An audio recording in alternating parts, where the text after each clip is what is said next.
మిథునం వారి కనుక చూసుకున్నట్లయితే మీకు 9వ స్థానంలో పంచగ్రహ కూటమి ఏర్పడుతూ దశమంలో శని ఉన్నాడు. అదేవిధంగా 3వ స్థానంలో కేతువు, లగ్నంలో గురువు యొక్క సంచారం జరుగుతుంది. మరి ఈ పంచగ్రహ కూటమి గ్రహణము అమావాస్య యోగం ఏర్పడుతున్నందుకు మీకు కలిగేటువంటి ఫలితాలు ఏమిటి? అయితే ఈ యొక్క విషయాలు చెప్తుంది నేనైనప్పటికీ చెప్పిస్తుంది సాక్షాత్ లలిత అమ్మవారిగా భావిస్తూ ఆ యొక్క అమ్మవారి యొక్క అనుగ్రహం కూడా మీకు పరిపూర్ణంగా కలగాలని మనస్ఫూర్తిగా కోరుకుంటూ ఇక్కడ గమనించినట్లయితే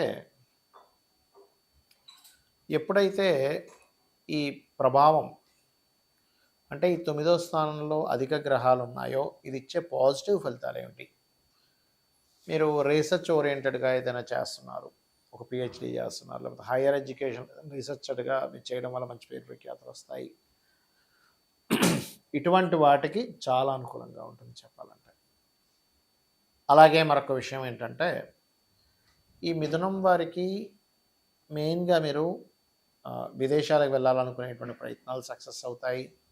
సంతానం కోసం చేసే ప్రయత్నాలు కొంతమంది చూడండి ఎప్పటి నుంచో సంతానం కలగట్లేదు, ఎప్పుడైనా సంతానం కలుగుతుంటే భాగ్యస్థానంలో అధిక గ్రహాలు ఉన్నాయి కాబట్టి అది దేవతా అనుగ్రహాన్ని ఇస్తుంది. అయితే భాగ్యస్థానంలో రాహుతో ఉన్నాడు కాబట్టి సంతానం గురించి ప్రయత్నం చేసేటువంటి వారు పితృదేవత ఆరాధన చేయండి. ఎక్కువగా మీరు ఎంత పితృదేవత ఆరాధన చేస్తుంటే అంత బాగుంటుంది, గుర్తుపెట్టుకోండి. అలాగే ఫైనాన్షియల్ విషయాల్లో కొంత జాగ్రత్తగా ఉండండి. మనీ అండ్ మరియు ఏదైనా ప్రాపర్టీకి మనీ విషయంలో డీల్స్ ఉన్నప్పుడు అంటే చూడండి ఒక్కోసారి డబ్బులు ఇవ్వకపోయినా ఫస్ట్ రిజిస్ట్రేషన్ చేస్తూ ఉంటాం, లేకపోతే రిజిస్ట్రేషన్ అవ్వకముందు డబ్బులు ఇస్తూ ఉంటాం, మనీ ఇస్తూ ఉంటాం.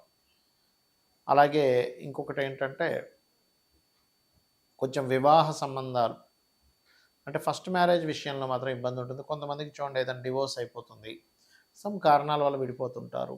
అలాంటి వాళ్ళకి సెకండ్ మ్యారేజ్కి 9వ స్థానంలో అధిక గ్రహాలు ఉన్నాయి కాబట్టి చక్కగా అనుకూలిస్తుంది. మీరు కూడా కాస్త ఈ వ్యాపారాల విషయంలో అందులో ముఖ్యంగా ఫైర్ రిలేటెడ్ అంటే కొంచెం బ్యాటరీస్ అని ఏదైనా వ్యాపార సంబంధించినటువంటి విషయంలో కొంత జాగ్రత్తగా ఉండాలి. ఇక మీరు నిత్యము చేయవలసినటువంటి దేవతారాధన ఏమిటి? మీరు లలిత అమ్మవారి యొక్క స్తోత్ర పఠనం చేయండి. 9లో అధిక గ్రహాలు ఉన్నందుకు, దశమలో శని ఉన్నందుకు ఉద్యోగంలో మార్పులు, ఉద్యోగంలో కొంత స్ట్రెస్ కూడా ఇస్తూ ఉంటుంది. మరి దానికి ఏమిటి పరిహారము అంటే చక్కగా మీరు రోజు ఒక్క 45 నిమిషాల పాటు ఓం మాణిక్య మకుటాకార జానుద్వయ విరాజితాయై నమః అని మంత్రం చేయండి. ఖచ్చితంగా మీకు బాగుంటుంది. ఈ పంచగ్రహ కూటమి ఎప్పుడూ మనకి కనీ విని ఎరుగినటువంటి వింతలని విశేషాలను ఇస్తున్నాం. మనం చాలా వీడియోలో చెప్తూ వస్తున్నాం. అదే రకంగా మనకి బంగారం రేట్ అనుకోండి, ఆల్రెడీ మనం 4-5 నెలల క్రితం సిల్వర్ అసలు ఎందుకు పెరుగుతుందో తెలియదు అని చెప్పుకున్నాం. అదే రకంగా అంతే రేంజ్లో పెరిగింది, 1,425 దాకా వెళ్ళింది, మళ్ళీ వెనక్కి వచ్చింది. అయితే ఇక్కడ నేను చెప్పేది ఏంటంటే ఈ ఫ్లక్చువేషన్స్ ఈ ఒక్క రోజుతో కాదు, ఈ బంగారం, వెండి, మెటల్స్ యొక్క ధరలు విపరీతంగా పెరుగుతాయి, విపరీతంగా తగ్గుతూ ఉంటాయి. సో ఇది ఒక ఆపర్చునిటీగా భావించండి. సరిగ్గా దాన్ని ప్లాన్ చేసుకునే వాళ్ళకి ఆపర్చునిటీ, సరిగ్గా ప్లానింగ్ లేని వాళ్ళు నష్టపోతారు. రైట్. షేర్ మార్కెట్ క్రాష్ అవుద్దని కూడా చెప్పుకున్నాం, అది జరిగింది. అయితే ఇక్కడ ఏంటంటే చెప్తుంది, మనం చెప్తున్నా చెప్పిస్తుందంతా అమ్మవారు, మనం ఏదో గొప్ప అని లేదు. మహర్షులు అందించినటువంటి అదొక శాస్త్రం, దాన్ని మనం అధ్యయనం చేయడం వల్ల చెప్పగలుగుతున్నాం, అంతేగాని మహర్షులు గొప్పతనం ఇదంతా కూడా. అయితే ఇక్కడ ఈ పంచగ్రహ కూటమితో ఉండేటువంటి సిచ్యువేషన్స్ అంటే ఎప్పుడు మనకి ఒక్కసారి వస్తుందండి, 2 ఇయర్స్కి ఒకసారి, 3 ఇయర్స్కి ఒకసారి వస్తుంది పంచగ్రహ కూటమి. కానీ ఈసారి సంవత్సరంలో 3 సార్లు రాబోతుంది. ఆల్రెడీ మనకు లాస్ట్ మంత్ వచ్చేసింది జనవరిలో, ఇప్పుడు మరలా మనకి 17వ తేదీ నుంచి దాదాపుగా మంత్ ఎండింగ్ వరకు ఉంటుంది. కాబట్టి ఈ పంచగ్రహ కూటమి కోసం మనం లాస్ట్ టైం చండీ హోమం హైదరాబాద్లో ఫ్రీగా చేయించాం అందరికీ, అప్పుడే ప్రకటించాము. నెక్స్ట్ టైం పుణ్యక్షేత్రంలో, మంచి క్షేత్రంలో, మంచి శక్తిపీఠంలో చేస్తామని కామాఖ్య ఆలయంలో, కామాఖ్య అక్కడ ఏదైతే ప్రదేశం ఉందో అక్కడ మనం ఈసారి చేయబోతున్నాం. 17వ తేదీ, 18వ తేదీ, 19వ తేదీ. 17వ తేదీ ఏమో గణపతి మరియు లలిత హోమం, 18వ తేదీ నవగ్రహ హోమము, 19వ తేదీ చండీ హోమం జరుగుతుంది. ఎవరైనా ఆ పూజలో పార్టిసిపేట్ చేయాలనుకునేటువంటి వారు ఈ కిందనిచ్చేటువంటి నెంబర్లకి మీరు మీ యొక్క డేట్ ఆఫ్ బర్త్, మీ యొక్క పేరు, గోత్రము, మీ అడ్రస్ పంపించాలి. ఎందుకంటే అడ్రస్ దేనికి అంటే పూజ అయిపోయిన తర్వాత, హోమం అయిపోయిన తర్వాత ఒక రుద్రాక్ష, కుంకుమ మరియు అదేవిధంగా చూసుకున్నట్లయితే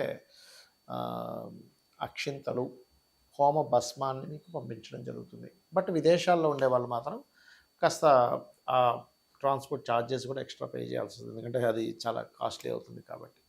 సో అది ఇక మీరు ఈ పంచగ్రహ కూటమి ఎప్పుడైతే ఏర్పడుతుందో దీనివల్ల ఇది వాయుతత్వ రాశుల్లో ఏర్పడుతుంది కాబట్టి వాయు సంబంధమైనటువంటి ఇబ్బందులు వస్తాయి అని మనం చాలా రోజుల నుంచి చెప్తూ వస్తున్నాం.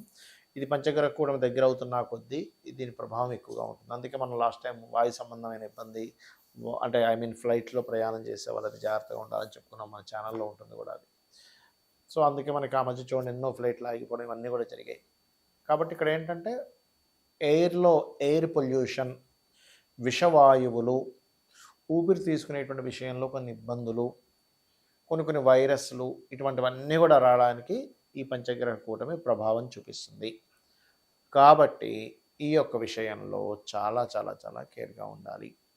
అంటే ఎక్కడైనా కొంచెం ఇక్కడ ఎయిర్ బాగాలేదంట, కొంచెం వస్తున్నాయన్నప్పుడు కొంచెం మాస్క్స్ పెట్టుకొని తిరగడము ఇలాంటివి చేస్తూ ఉండండి. అదీ కాకుండా కొంచెం బ్రీతింగ్ టెక్నిక్స్ కొన్ని ఉంటాయి, ప్రాణాయామం కావచ్చు, భస్తిక ప్రాణాయామం కావచ్చు, లేకపోతే కపాల్భాతి కావచ్చు, ఇటువంటివన్నీ కూడా కాస్త చేస్తూ ఉండండి. దీనివల్ల ఏమవుతుందంటే మీకు ఆరోగ్యంగా ఉంటారు. లోపల ఏదైనా ఒక ఇన్ఫెక్షన్స్ లాంటివి లోపలికి వెళ్ళినా కూడా మీరు చేసేటువంటి ప్రాణాయామాల వల్ల మీకు అది బయటికి వెళ్ళిపోతుంది. మీరు చేసే ఆ ప్రాక్టీస్ వల్ల ఆరోగ్యమే మహాభాగ్యం కదా. మనం ఎంత సంపాదించినా, ఎంత చదువుకున్నా, లేకపోతే మనకి ఎన్ని ఆస్తులున్నా, ఆరోగ్యం కనుక లేకపోతే ఇవన్నీ కూడా వేస్ట్. కాబట్టి దయచేసి ఇవి చేయండి. దీంతో పాటు అందరూ కూడా లలితా సహస్రనామాల్లో ఒక నామం ఉంటుంది హెల్త్ బాగుండడానికి. ఓం సర్వవ్యాధి ప్రశమని సర్వమృత్యు నివారిణి అగ్రగణ్య అచింత్య రూప కలికల్మషనాశిని నమః అని మంత్రం చేసుకోండి. ఇది రోజు ఒక అరగంట నుంచి 40 నిమిషాలు, గంట చేసుకున్నా పర్లేదు. ఇది చెయ్యండి. దీనివల్ల ఏమవుతుందంటే ఖచ్చితంగా బాగుంటుంది. అలాగే ఇప్పుడు ఏమంటే ఈ పంచగ్రహ కూటములు ఏర్పడుతున్నాయి కదా, ఈ సమయాల్లో మనం ఏదైనా మంత్రం చేసుకుంటే మంచిది అని అనుకుంటే కనుక నేను చెప్పేది ఒకటే.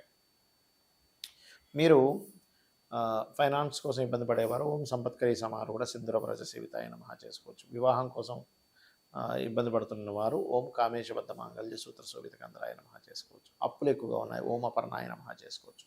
ఇలా ఒక్కొక్క దానికి చేసుకోవచ్చు. అయితే ఎప్పుడైతే మనకి గురువు ఇంత అతిచారంలో ఉన్నాడో, మనకి లాస్ట్ టైం మనం సిల్వర్ రేట్ పెరుగుతుందని చెప్పడానికి కూడా కారణం గురువు అతిచారంలో 3 రాసులు మారుతున్నాడు, అందుకే చెప్పుకున్నాం.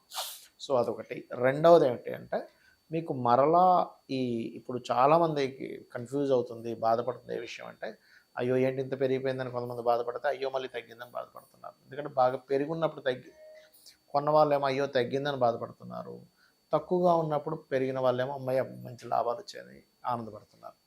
ఇక్కడ ఏంటంటే ఒకటే గుర్తుపెట్టుకోండి, మీరు ఈ గోల్డ్ సిల్వర్ మెటల్స్ విషయంలో ఖచ్చితంగా రాబోయే 6 మంత్స్ ఎక్కువ మార్పులు ఉంటాయి.